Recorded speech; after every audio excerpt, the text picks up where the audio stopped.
Alléluia. C'est ce qu'il leur explique. Qu'il faut néanmoins qu'ils s'attachent à Christ pour l'espérance en Christ. Alléluia. Comprenez aujourd'hui. Ça veut dire que tu es chrétien, tu peux. On dit que le chrétien ne peut pas perdre son salut. C'est pas vrai. Le chrétien ne perdra pas la vie au paradis, c'est-à-dire être avec le Seigneur. Mais le chrétien peut perdre le salut éternel. Alléluia. Tout chrétien aura sa récompense avec Christ, selon la mesure de sa foi sur terre. Je reviens maintenant aux bénédictions dont il parle. Les bénédictions, il y a les ressources. Il y a les ressources. Il y a l'application de la crucifixion du Seigneur. Il y a l'implication. Alléluia. Ces trois mots qui sont complètement au débat. Les ressources, c'est que Christ s'est donné la mort afin que quiconque croit en lui, je dis quiconque, là je ne parle pas des implications, quiconque croit en lui, c'est-à-dire même qu'il soit dans le péché, mais qu'il croit en lui, est sauvé par Christ. Maintenant, l'implication de cette foi te demande de lire la parole de Dieu et de marcher selon la parole de Dieu pour que tu puisses être béni et que tu puisses vivre les prémices de la vie éternelle. Alors, après je reviens sur la vie éternelle. Maintenant, quelles sont l'application? L'application, c'est le plan éternel de Dieu. C'est ce qu'il est en train d'expliquer. Le plan éternel de Dieu n'est pas que tu sois sauvé sur la terre seulement, ou que tu obtiennes le paradis, mais que tu vives la vie éternelle sur la nouvelle terre et les nouveaux cieux. Et pour ce faire, toutes les bénédictions spirituelles, Dieu te les donne parce que tu as accepté Christ sur la terre. Il ne parle pas des bénédictions matérielles parce que pour lui, les bénédictions spirituelles, les bénédictions matérielles découlent des bénédictions spirituelles. Ça veut dire qu'il dit que le fait d'avoir accepté Christ, vous êtes béni. Alors pourquoi vous ne vivez pas cette bénédiction sur la terre? C'est à cause du mensonge. C'est à cause de l'idolâtrie. Il parle de l'idolâtrie sur deux niveaux. L'idolâtrie est adorer les hommes et adorer les choses. Alléluia. Il dit, si vous continuez d'accepter les ruses, et si vous continuez à être dans les rituels, alors vous ne pourriez pas vivre des bénédictions qui sont attachées à Christ sur la terre. Et donc, si vous ne vivez pas les bénédictions attachées à Christ sur la terre, comment espériez-vous vivre les bénédictions dans les cieux? Ça veut dire qu'il est en train de nous dire le fait d'avoir accepté Christ et d'accepter sa parole et de vivre selon sa parole, nous devons vivre des ressources. Alléluia. Donc j'ai parlé de l'application. L'application, c'est ce que la crucifixion de Dieu te donne droit à l'héritage dans le ciel. Jean chapitre 14 verset 3. Vanessa dit quoi? Jean chapitre 14 verset 3. Le Seigneur est en train de nous dire qu'il s'en va. Nous sommes dans l'application. Alléluia.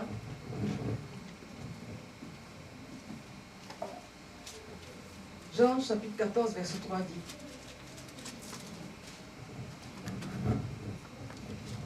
Jean 14 verset 3. Et puisque je vais vous préparer une place. Je vais vous préparer une place. Je reviendrai. Je reviendrai, c'est une promesse. Et je vous prendrai avec moi. Et je vous prendrai avec moi.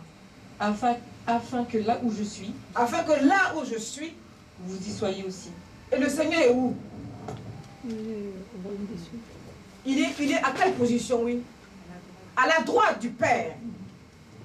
Ça veut dire que tous ceux qui auront marché dans la vérité de la parole et qui auront confessé son nom dans la vérité de la parole et qui auront été sans reproche et fidèles jusqu'au bout seront assis à la droite de Jésus. C'est ce qu'il est en train de dire aux Éphésiens. Alléluia. Voilà. Donc, l'église aux Éphésiens s'adresse. Alors, qu'est-ce qu'une église? Une église, ce n'est pas une organisation. Apôtre Paul est en train d'expliquer qu'une église n'est pas une organisation. Amen. Il est en train d'expliquer qu'une église, c'est un organisme vivant. Amen. Qui a des membres. Alléluia. Dont Christ est la tête. Dont les membres sont liés les uns les autres. Intrinsèquement les uns les autres. Alors je prends un corps humain. Viens rapidement. Je prends un corps humain, car le Seigneur a fait cette métaphore. Voilà le corps humain. Alléluia. On va dire que c'est une église, et c'est une église, puisque c'est le temple de Dieu. Voilà. Christ est la tête, et nous, qui croyons en Christ, nous sommes le bras. Nous sommes les pieds, nous sommes les oreilles, nous sommes les yeux, nous sommes le nez, nous sommes la bouche. Alléluia. Maintenant, prends ton bras droit et lave ton bras gauche. Et prends ta main gauche, lave ton bras droit. Alors Paul dit que ceux qui ont été baptisés, baptisés c'est pas d'eau ni d'esprit, qui ont été baptisés dans la communion de Christ, doivent s'aimer les uns les autres, doivent se dire la vérité les uns les autres, doivent accepter la vérité les uns les autres, afin de grandir dans la lumière et devenir lumière. Il n'y a pas d'article. Devenir lumière. Alors, c'est un adjectif. Devenir lumière. Ça veut dire que toi-même, ton caractéristique est lumière. Donc quand tu arrives quelque part, tu éclaires. Il n'a pas dit la lumière, lumière. Alléluia. Pourquoi? Parce que tu es dans la lumière. Donc tu as pris de la lumière. Et tu deviens toi-même lumière. Vous comprenez ce qu'il veut dire?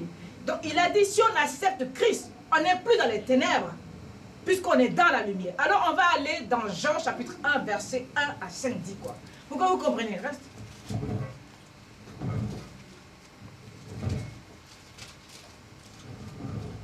Jean 1, verset 1 à 5. Au commencement, la parole... Au commencement, la parole existait déjà. La parole était avec Dieu et la parole était Dieu. Elle était au commencement avec Dieu. Tout a été fait par elle et rien de ce qui a été fait n'a été fait sans elle. En effet, il y avait la vie et cette vie était la lumière des êtres humains. La lumière brille dans les ténèbres et les ténèbres ne l'ont pas accueillie. Alléluia. Alors, il y a deux mots. La vie et la lumière. La vie est dans ce corps. La lumière est dans ce corps. Donc toi, tu as la vie, toi, tu as la lumière. Si tu es attaché à ce corps, ça veut dire que ce bras-là est dans la lumière, il n'est pas dans les ténèbres. Alléluia. Donc ce bras ne peut pas taper son bras, parce qu'il va se faire mal. Est-ce qu'on se comprend? Ce bras-là ne peut pas taper son pied, parce qu'il va se faire mal. Ce bras ne peut pas taper son œil, parce qu'il va se faire mal. S'il considère que ça fait partie de lui. Et donc, la tête aura mal, parce que les nerfs vont toucher la tête. Est-ce qu'on se comprend? Alléluia. Ça veut dire que tout ce corps-là doit s'aimer. Doit s'entraider. Doit s'écouter. Doit se sentir. Puisqu'il est dans le corps, il est membre du corps. Parce que la tête souffre. Donc, ce qui se passe à Éphèse, ce n'est pas l'homme qu'on touche, c'est la tête qu'on touche. Donc, qu'ils sachent que s'ils écoutent ces gens, ils se font eux-mêmes mal, puisqu'ils font mal à la tête. Alléluia. Donc, je disais, l'Église n'est pas une organisation, un organisme vivant. Donc, qui est nourri par ses membres. Alléluia. C'est-à-dire que c'est tous les membres qui forment le corps. Quand on enlève ça, on dit, ah, le corps là manque un bras. Ça l'handicape. Mais il s'arrange à ce que l'autre bras la puce. Mais ça va être difficulté. Sinon, on lui donne, il n'y a pas un pied. Il est obligé de prendre une béquille. Ça veut dire qu'il manque quelque chose. Donc, il dit que l'Église est le corps. Et dont le Saint-Esprit vit dans ce corps qui est la demeure de Dieu. Donc, il fait appel aux trois personnes de la Trinité. Dieu le Père, Dieu le Fils et Dieu le Saint-Esprit. Mais celui qui est le chef de l'Église, c'est Christ, qui a été désigné par Dieu. Et Dieu qui demeure dans ce temple. Et ce temple doit être saint. Alléluia. Il dit, si ce temple n'est pas saint, c'est que il n'y a plus la présence de Dieu. Alléluia.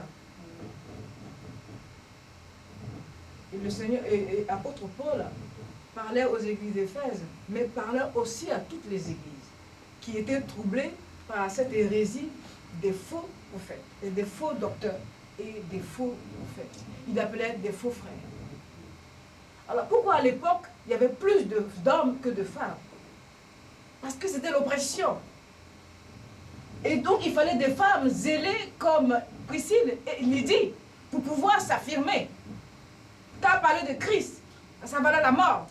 Donc parmi les apôtres, il n'y avait que la femme de Pierre qui était aussi disciple du Seigneur, qui évangélisait et qui prêchait. Amen. À tel point qu'elle est morte aussi comme Marty, elle a été pendue. Alléluia. Donc apôtre Paul n'a jamais dit que les femmes ne prêchent pas. Alléluia. Il a simplement invoqué la discipline dans les églises jeunes, puisque c'est lui qui bâtissait. Donc les églises étaient nouvelles, donc il fallait de l'ordre. Il dit l'église a besoin de l'ordre. Car un corps qui n'est pas discipliné est un corps qui ne peut pas recevoir la plénitude de l'Esprit de Dieu. D'ailleurs, quand un corps se pavante, ne grandit pas, ne s'épanouit pas, tombe malade. Alléluia. Donc apôtre Paul dit que ce n'est pas la connaissance, il appelle ça la sagesse spirituelle. Ce n'est pas la connaissance et la compréhension de la volonté de Dieu, alléluia, que par la parole que l'homme peut grandir spirituellement et bien servir le Seigneur. Comprenez? La parole. Ce n'est pas la parole que l'homme peut atteindre le but de Dieu dans sa vie. Ce n'est pas la parole que l'homme peut comprendre le dessein de Dieu dans sa vie. Donc il les invite à la connaissance de Christ dans sa parole. Et que lui, apôtre Paul, et là il parle aux Corinthiens, que s'ils prêchent et qu'eux ne comprennent que à partir de ce qu'ils prêchent, c'est qu'ils n'ont pas bien compris Christ. Qu'est-ce qu'il voulait dire? Il voulait simplement dire que le message qu'il donne, il faut aller encore chercher pour sa propre connaissance et pour grandir. Ça veut dire que la parole qu'on vous donne, ne vous limitez pas à ça. Il faut aller encore chercher la révélation qui est attachée à votre bien-être et à votre vie spirituelle. Voilà le livre d'Éphésiens pour en résumer sur l'état de ce qui se passait dans l'église d'Éphèse, puisque à Éphèse, il y avait un temple, la 7e merveille de ce temps-là. Il y avait ce temple, c'était la déesse qu'on appelle Diane, qui était adorée là. C'était une industrie pour ceux qui fabriquaient des amulettes. Alléluia. Et donc ce sont eux-là qui ont combattu apôtre Paul. L'église d'Éphèse, c'était déjà une ville même. C'est-à-dire l'église se trouve à Éphèse. C'est une ville même qui était dans l'adoration, qui était dans l'adoration des faux dieux. Vous comprenez? Et ce que apôtre Paul parle, c'est ce que nous vivons aujourd'hui. Les gens ne savent pas pourquoi ils viennent à l'église. L'église, il dit que l'église, c'est la rencontre avec Christ. Ce n'est pas la rencontre pour les uns et les autres, c'est la rencontre avec Christ. Et c'est en cela que Dieu ramène chaque jour de nouvelles personnes qui se greffent à ceux qui ont déjà sauvés. Alléluia. Il rend responsables les uns et les autres du fait que Dieu va emmener des nouvelles personnes. Alléluia. Si nous sommes membres, alors nous sommes responsables de ceux qui ne sont pas sûrs. Voilà le message d'apôtre. Que l'église n'est pas une organisation pour qu'on s'attroupe. C'est un organisme. Donc, un organisme qui est bien rangé, bien coordonné. C'est-à-dire que si il dit, si vous n'êtes pas coordonné, comment voulez-vous que ceux que Dieu amène soient coordonnés?